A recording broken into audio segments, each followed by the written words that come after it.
it's Epileptalk, and I'm going to make this video hopefully quickly about what's been going on with me, just so I can stop explaining it to literally everyone who asks, and then just to give an idea of the personal struggles I have with epilepsy. As you can see, I have some nice bruises still from IVs. Sorry if my scar is too graphic.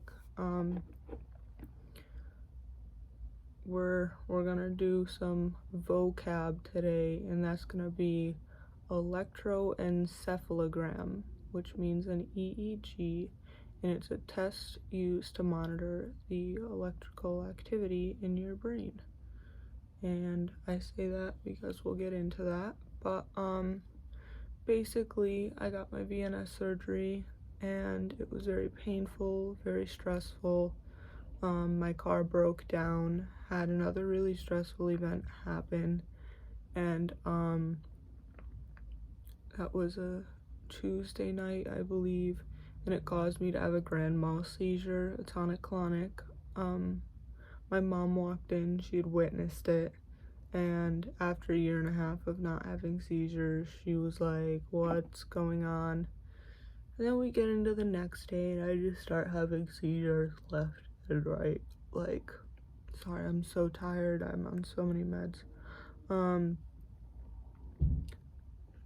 Left and right seizures. I was able to document some I don't know if I was having, so we're estimating around 30 a day, which is more than I've ever had.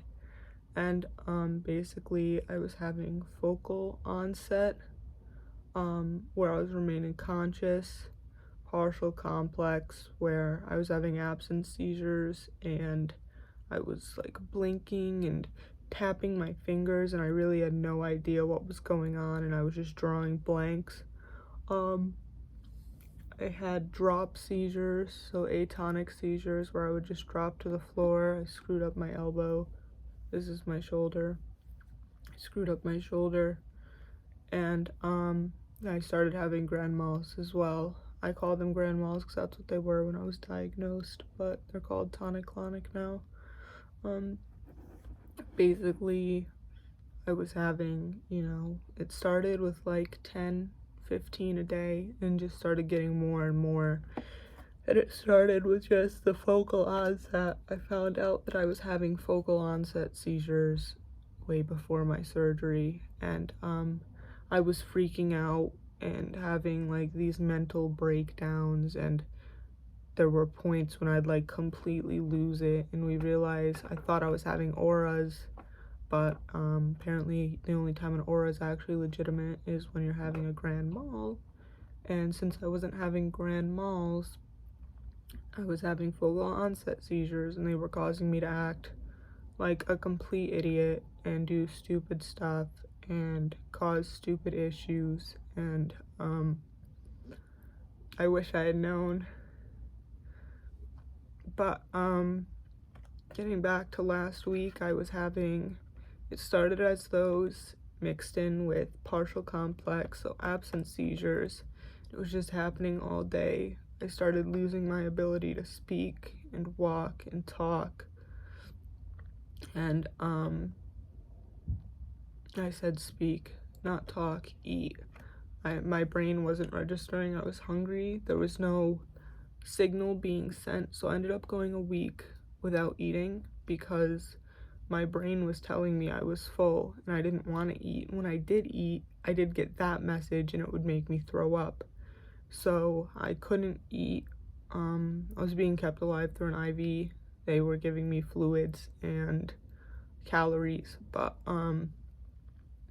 no, it started getting worse. It went from the focal seizures to the absent seizures, then it went from absent to atonic, and then I started having grand mal. Anytime the slightest thing stressed me out, I would just drop and start seizing, and it got really hard, especially for my mom.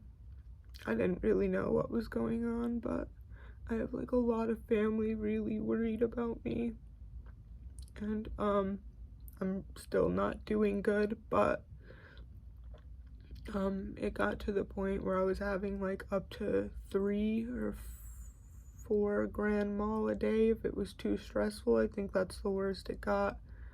And I went to see a neurologist because hospitals don't know what they're doing, and my neurologist didn't know what the hell to do. So, he put me, I'm on Vimpat, the max dose of Vimpat. He started me on Lamictal, and then Ativan. Any epileptic would know what Ativan is. I think non-epileptic people know what Ativan is, but I didn't. He gave me that, but not as a PRN, not as a if she doesn't come out of a seizure. My seizures were so bad that I'm taking that every single night just as an extra precaution, because I was having seizures in my sleep and I would stop breathing when I was having them. The grand mals I wouldn't breathe during, and I was seizure free for about a day, and then yesterday I had something happen to me that completely stressed me out, and within seconds I was on the ground and I was having a grand mal. So it stopped all the small seizures, but the grand mals can still come through, and we don't really know if I'm going to get better this time or if it's gonna just keep getting worse. We're trying everything to stop the seizures, but at the same time, I can still feel it in my head. It's the weirdest experience, but I think other epileptics would know what I'm talking about. But like, I didn't bother doing my makeup for this or anything. I haven't really been eating. I just feel like garbage, but I'm just making this so people know what's going on. Like, I'm not really getting better. I I'm like 5'10" and I'm down to 118 pounds. I can't eat. I don't get those signals still. We tried certain things and it makes me eat a little bit, but I don't have an appetite or anything. It's more of a just put food in front of me and I try to eat it. I'm losing weight. I'm exhausted. I shaved my head because I literally could not brush my hair.